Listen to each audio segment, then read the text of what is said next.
ನಮಸ್ಕಾರ ಸ್ನೇಹಿತರೆ. ಮಿತ್ರ ಪಕ್ಷ ಜೆಡಿಎಸ್ ಮತ್ತು ಬಿಜೆಪಿ ಅವರು ಕೈಪಾಳೆಯದ ದೊಡ್ಡ ವಿಕೆಟ್ಗೆ ಈಗ ಸ್ಕೆಚ್ ಹಾಕಿದ್ದಾರೆ. ವಾಲ್ಮೀಕಿ ನಿಗಮದ ಹಗರಣ, ಮೂಡ ಹಗರಣ, ಅಪೆಕ್ಸ್ ಬ್ಯಾಂಕ್ ಹಗರಣದ ನಂತರ ಈಗ ಮತ್ತೊಂದು ದೊಡ್ಡ ಅಸ್ತ್ರ ಮೈತ್ರಿ ಪಡೆಗೆ ಸಿಕ್ಕಿದೆ. ಆಡಳಿತಾರೂಢ ಕಾಂಗ್ರೆಸ್ ಮುಖ್ಯಮಂತ್ರಿ ಸಿದ್ದರಾಮಯ್ಯ ಅವರ ವಿರುದ್ಧ ಸಂಚು ನಡೆಸಿ ದೊಡ್ಡ ಮೀನು ಸಿದ್ದರಾಮಯ್ಯ ಅವರನ್ನೇ ಬಲಿ ಹಾಕೋದಿಕ್ಕೆ ಹೊಂಚು ಹಾಕಿ ಕೂತಿದೆ ಬಿಜೆಪಿ ಮತ್ತು ಜೆಡಿಎಸ್. ಈಗ ಮತ್ತೊಬ್ಬ ಕಾಂಗ್ರೆಸ್ನ ಪ್ರಭಾವಿ ಸಚಿವರು ಅವರ ತಲೆದಂಡಕ್ಕೆ ಬಿಜೆಪಿ ಈಗ ಮುಂದಾಗಿದೆ. ಮನವಿ ಹಿಡ್ಕೊಂಡು ಈಗಾಗಲೇ ರಾಜಭವನದ ಕದ ತಟ್ಟಿದ್ದಾರೆ. ಹಾಗಾದ್ರೆ ಯಾರ ಮಂತ್ರಿ? ಕಾಂಗ್ರೆಸ್ನ ಬಹುದೊಡ್ಡ ನಾಯಕನ ತಲೆದಂಡ ಆಗ್ಲಿದೆಯಲ್ಲ, ಅವರ ಹೆಸರೇನು, ಅವರ ಮೇಲಿರೋ ಕೇಸ್ ಆದ್ರೂ ಏನು, ಎಲ್ಲದರ ಬಗ್ಗೆ ಮಾಹಿತಿ ಕೊಡ್ತೀನಿ. ದಯಮಾಡಿ ನಮ್ಮ ಚಾನಲ್ ನ ಸಬ್ಸ್ಕ್ರೈಬ್ ಮಾಡಿ, ಲೈಕ್ ಮಾಡಿ, ಶೇರ್ ಮಾಡಿ. ಸ್ನೇಹಿತರೆ, 29ನೇ ತಾರೀಕು ಹೈಕೋರ್ಟ್ ಕೊಡೋ ತೀರ್ಪಿನತ್ತ ಎಲ್ಲರ ಚಿತ್ತ ಇದೆ. ಅಲ್ಲಿ ಸಿದ್ದರಾಮಯ್ಯ ಅವರ ಭವಿಷ್ಯ ನಿರ್ಧಾರವಾಗಲಿದೆ. ಈಗ ಮತ್ತೆ ಸಿದ್ದರಾಮಯ್ಯ ಸಂಪುಟದ ಪ್ರಭಾವಿ ಸಚಿವರಿಗೆ ಸಂಕಷ್ಟ ಎದುರಾಗಿದೆ. ಈ ಕೇಸ್ ಸಂಬಂಧಪಟ್ಟಿರೋದು ಮಲ್ಲಿಕಾರ್ಜುನ ಖರ್ಗೆ ಅವರಿಗೆ ಮತ್ತು ಅವರ ಪುತ್ರ ಪ್ರಿಯಾಂಕಾ ಖರ್ಗೆ. ಇವರು ಸಿದ್ದರಾಮಯ್ಯ ಸಂಪುಟದಲ್ಲಿ ಪ್ರಭಾವಿ ಸಚಿವರಾಗಿದ್ದಾರೆ. ಸ್ನೇಹಿತರೆ, ಬಿಜೆಪಿಯ ಇತ್ತೀಚಿನ ನಡೆಗಳನ್ನು ನೀವು ನೋಡಿದ್ರೆ ಸ್ಪಷ್ಟವಾಗಿ ಗೊತ್ತಾಗುತ್ತೆ. ಅವರು ಗಾಳಾಗ್ತಿರೋದು ಕಾಂಗ್ರೆಸ್ನ ದೊಡ್ಡವರಿಗೆ. ಸರ್ಕಾರದ ಮುಖ್ಯಸ್ಥರಾಗಿರ್ತಕ್ಕಂತ ಸಿದ್ದರಾಮಯ್ಯನವರ ಮೇಲೆ ಮೊಕದ್ದಮೆಗಳನ್ನು ಹೂಡಿ ಕೋರ್ಟ್ಗೆ ಎಳೆದಿದ್ದಾರೆ. ಎಐಸಿಸಿಯ ರಾಹುಲ್ ಗಾಂಧಿ ಮತ್ತು ಸೋನಿಯಾ ಗಾಂಧಿ ಅವರ ಮೇಲೆ ಮೊಕದ್ದಮೆಗಳಿದಾವೆ. ಅವರು ಬೇಲ್ ಮೇಲೆ ಹೊರಗಡೆ ಇದ್ದಾರೆ. ಈಗ ಉಳಿದಿದ್ದವ್ರು ಯಾರು? ಎಐಸಿಸಿ ಅಧ್ಯಕ್ಷರಾಗಿರ್ತಕ್ಕಂಥ ಮಲ್ಲಿಕಾರ್ಜುನ ಖರ್ಗೆ ಅವರು. ಅವರೇ ಈಗ ಟಾರ್ಗೆಟ್ ಆಗ್ತಾ ಇದ್ದಾರೆ. ಆದ್ರೆ ವಿಚಿತ್ರ ಅಂದ್ರೆ, ಖರ್ಗೆ ವಿರುದ್ಧದ ಈ ಹಗರಣ ಬಯಲಿಗೆ ಬರೋದಿಕ್ಕೆ ಕಾಂಗ್ರೆಸ್ನವರೇ ಕಾರಣ ಅಂತ ಹೇಳಲಾಗ್ತಾ ಇದೆ. ಸಹಜವಾಗಿ ಅದು ಮೇಲ್ನೋಟಕ್ಕೆ ನಿಜ ಕೂಡ ಅನ್ಸುತ್ತೆ. ಮೂಡ ಹಗರಣದಲ್ಲಿ ಸಿಲುಕಿ ವಿಲವಿಲ ಅಂತ ಒದ್ದಾಡ್ತಾ ಇದ್ದಾರೆ ಸಿದ್ದರಾಮಯ್ಯನವರು. ಕೋರ್ಟ್ ನಲ್ಲಿ ಏನಾದ್ರೂ ವ್ಯತಿರಿಕ್ತ ತೀರ್ಪು ಬಂದರೆ ಅಧಿಕಾರ ಸಹ ಕಳೆದುಕೊಳ್ಳಬಹುದು. ಆ ಕಡೆ ಖರ್ಗೆ ಅವರು ಸಹ ಸಿದ್ದರಾಮಯ್ಯ ಅವರ ವಿರುದ್ಧ ತುಳಿಯೋದಿಕ್ಕೆ ಇದೇ ಸುಸಂದರ್ಭ ಅಂತ ಹೇಳಿ ಅವರು ಬೇಕಾದ ರಾಜಕೀಯ ಪಟ್ಟುಗಳನ್ನ ಹಾಕ್ತಾ ಇದ್ದಾರೆ. ಈ ಎಲ್ಲ ವಿಚಾರ ಗೊತ್ತಾದಂತ ಸಿದ್ದರಾಮಯ್ಯ ಅವರ ಬಣ ಖರ್ಗೆಯವರನ್ನು ಇಕ್ಕಟ್ಟಿಗೆ ಸಿಲುಕಿಸೋದಿಕ್ಕೆ ಪ್ಲಾನ್ ಮಾಡ್ತಾ ಇದೆಯಾ ಅನ್ನೋ ಅನುಮಾನಗಳು ಈ ಕ್ಷಣಕ್ಕೆ ಮೂಡುತ್ತೆ. ಯಾಕಂದ್ರೆ ಬಿಜೆಪಿ ರಾಜ್ಯಾಧ್ಯಕ್ಷ ವಿಜಯೇಂದ್ರ ಅವರು ಮತ್ತು ಎಚ್.ಡಿ. ಕುಮಾರಸ್ವಾಮಿ ಅವರು ಈಗಾಗಲೇ ಆರೋಪ ಮಾಡಿದ್ದಾರೆ, ಈ ಎಲ್ಲ ಹಗರಣಗಳು ಬಯಲಿಗೆ ಬಂದಿದ್ದೇ ಕಾಂಗ್ರೆಸ್ನವರಿಂದ. ಅವರೇ ಅಸ್ತ್ರಗಳನ್ನು ನಮಗೆ ಕೊಡ್ತಾ ಇರೋದು ಅಂತ. ಸಿದ್ದರಾಮಯ್ಯ ಮತ್ತು ಅವರ ಹಗರಣಗಳನ್ನು ಬಯಲಿಗೆಳೆಯೋದಿಕ್ಕೆ ಡಿ.ಕೆ. ಶಿವಕುಮಾರ್ ಮತ್ತು ಖರ್ಗೆ ಅವರ ಕಡೆಯವರು ದಾಖಲೆ ಬಿಡುಗಡೆ ಮಾಡ್ತಾ ಇದ್ರೆ, ಈ ಕಡೆ ಡಿ.ಕೆ.ಶಿ ಮತ್ತೆ ಖರ್ಗೆ ಅವರ ಹಗರಣಗಳನ್ನು ಬಯಲಿಗೆಳೆಯೋದಿಕ್ಕೆ ಸಿದ್ದು ಬಣ ಸರ್ಚ್ ಮಾಡ್ತಾ ಇದೆ. ಹೈಪಾಥೆಟಿಕಲಿ ನಾವು ಯೋಚನೆ ಮಾಡಿದ್ರೆ ಇದೇ ಆಗಿರೋದು. ಮೊನ್ನೆ ತಾನೇ ಸಿದ್ದರಾಮಯ್ಯನವರು ಡೆಲ್ಲಿನಲ್ಲಿ ಹೈಕಮಾಂಡ್ ನ ಮೀಟ್ ಮಾಡಿ ಬಂದಿದ್ದಾರೆ. ಅಲ್ಲಿ ಅವರಿಗೆ ಯಾವುದೇ ಆಶ್ವಾಸನೆ ಸಿಕ್ಕಿಲ್ಲ. ಕೋರ್ಟ್ ನಲ್ಲಿ ವಿಚಾರಣೆ ನಿಮ್ಮ ವಿರುದ್ಧ ಮುಂದುವರೆದ್ರೆ ನಿಮ್ಮನ್ನೇ ಮುಖ್ಯಮಂತ್ರಿಯಾಗಿ ಮಾಡಲಾಗುವುದು ಅನ್ನುವ ಆಶ್ವಾಸನೆ ಸಿಕ್ಕಿಲ್ಲ. FIR ಬಿದ್ರೂ ಸಹ ನೀವು ಮುಖ್ಯಮಂತ್ರಿಯಾಗಿ ಮುಂದುವರಿತೀರಾ ಅನ್ನುವ ಯಾವುದೇ ಗ್ಯಾರಂಟಿನ ಹೈಕಮಾಂಡ್ ಕೊಟ್ಟಿಲ್ಲ.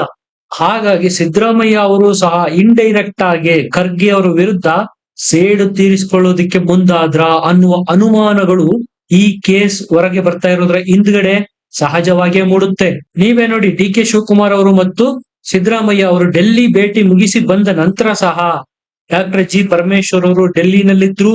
ಇದರ ಅರ್ಥ ದಲಿತ ಸಿಎಂ ಮಾಡೋದಿಕ್ಕೆ ಪ್ರಯತ್ನಗಳನ್ನು ಮಾಡಲಾಗ್ತಾ ಇದೆ ಅನ್ನುವುದು ಸ್ಪಷ್ಟ. ಸಿದ್ದರಾಮಯ್ಯನವರ ಅನುಮಾನ ಏನಪ್ಪಾ ಅಂದ್ರೆ, ಖರ್ಗೆ ಅವರು ನನ್ನ ವಿರುದ್ಧ ಏನಾದ್ರೂ ಡಬಲ್ ಗೇಮ್ ಆಡ್ತಾ ಇದ್ದಾರಾ, ಸಿಎಂ ಕುರ್ಚಿಯಿಂದ ಕೆಳಗಿಳಿಸೋದಿಕ್ಕೆ ಏನಾದ್ರೂ ಪ್ರಯತ್ನಗಳನ್ನು ಮಾಡ್ತಾ ಇದ್ದಾರಾ ಅನ್ನುವ ಅನುಮಾನ ಮೂಡ್ತಾ ಇದೆ. ನೀವು ಗಮನಿಸಿರ್ಬೋದು, ಯಾವಾಗ ರಾಜ್ಯಪಾಲರು ಪ್ರಾಸಿಕ್ಯೂಷನ್ಗೆ ಅನುಮತಿ ಕೊಟ್ರೋ ಖರ್ಗೆ ಅವರ ರಿಯಾಕ್ಷನ್ ಏನಿತ್ತು? ನನಗೆ ಈ ವಿಚಾರದ ಬಗ್ಗೆ ಇನ್ನೂ ಲಾಯರ್ ಗಳನ್ನ ಕನ್ಸಲ್ಟ್ ಮಾಡಿ ಮಾತನಾಡಬೇಕಾಗಿದೆ. ರಾಜ್ಯಪಾಲರ ನಡೆ ಸರಿನೋ ತಪ್ಪೋ ಅಂತ ನಾನು ಈಗ ಏನು ಹೇಳೋದಿಕ್ಕೆ ಹೋಗೋದಿಲ್ಲ. ಇದು ಖರ್ಗೆ ಅವರು ಹೇಳಿದ್ದ ಮಾತು. ಇಲ್ಲಿ ಸ್ಪಷ್ಟವಾಗುತ್ತೆ ಸಿದ್ದರಾಮಯ್ಯನವರನ್ನ ಸಮರ್ಥಿಸಿಕೊಂಡಿಲ್ಲ ಖರ್ಗೆ ಅನ್ನೋದು. ಯಾವಾಗ ಮಲ್ಲಿಕಾರ್ಜುನ ಖರ್ಗೆ ಅವರನ್ನಾಗ್ಲಿ ಅಥವಾ ಡಾಕ್ಟರ್ ಜಿ ಪರಮೇಶ್ವರ್ ಅವರನ್ನಾಗ್ಲಿ ಸಿಎಂ ಕುರ್ಚಿಗೆ ತರಲು ಹೈಕಮಾಂಡ್ ಮಟ್ಟದಲ್ಲಿ ಪ್ರಯತ್ನಗಳು ನಡೀತಾ ಇದೆ ಅನ್ನುವ ವಿಚಾರ ಗೊತ್ತಾಯ್ತೋ, ಆಗ ಮುನ್ನೆಲೆಗೆ ಬಂತು ನೋಡಿ ಖರ್ಗೆ ಅವರ ಭ್ರಷ್ಟಾಚಾರದ ಈ ಕೇಸು. ಈ ಹಗರಣ ಬಯಲಿಗೆ ತಂದಿರೋರು ಬಿಜೆಪಿಯ ರಾಜ್ಯಸಭಾ ಸದಸ್ಯರಾಗಿರ್ತಕ್ಕಂಥ ಲೆಹರ್ ಸಿಂಗ್ ಅವರು. RTI ನಿಂದ ವಿಚಾರ ಬಯಲಿಗೆ ಬಂದಿದೆ. ಇದನ್ನು ಬಹಿರಂಗಪಡಿಸಿರೋದು ಲೆಹರ್ ಸಿಂಗ್ ಅವರು ಇರ್ಬೋದು. ಆದರೆ ಈ ವಿಚಾರಗಳು ಬಯಲಿಗೆ ಬರುವುದಕ್ಕೆ ಕಾರಣ ರಾಜ್ಯ ಕಾಂಗ್ರೆಸ್ ಅಂತ ಹೇಳಲಾಗ್ತಾ ಇದೆ. ನೀವೇ ನೋಡಿ, ಇಷ್ಟು ದಿವಸ ಇಲ್ಲದೆ ಇರತಕ್ಕಂತಹ ಮಲ್ಲಿಕಾರ್ಜುನ್ ಖರ್ಗೆ ಅವರ ಈ ಹಗರಣ ದಿಢೀರ್ ಅಂತ ಬಯಲಿಗೆ ಬಂದಿದ್ ಯಾಕೆ? ಕಾಂಗ್ರೆಸ್ಸಿಗರೇ ಅವರದ್ದೇ ನಾಯಕರ ಹಗರಣಗಳನ್ನು ಬಯಲಿಗೆಳೆದು ನಮ್ಮ ಕೈಗೆ ಕೊಡ್ತಾ ಇದ್ದಾರೆ ಅನ್ನುವ ಬಿಜೆಪಿ ಮತ್ತು ಜೆಡಿಎಸ್ ನ ಆರೋಪ ನಿಜವೇನೋ ಅನ್ಸುತ್ತೆ.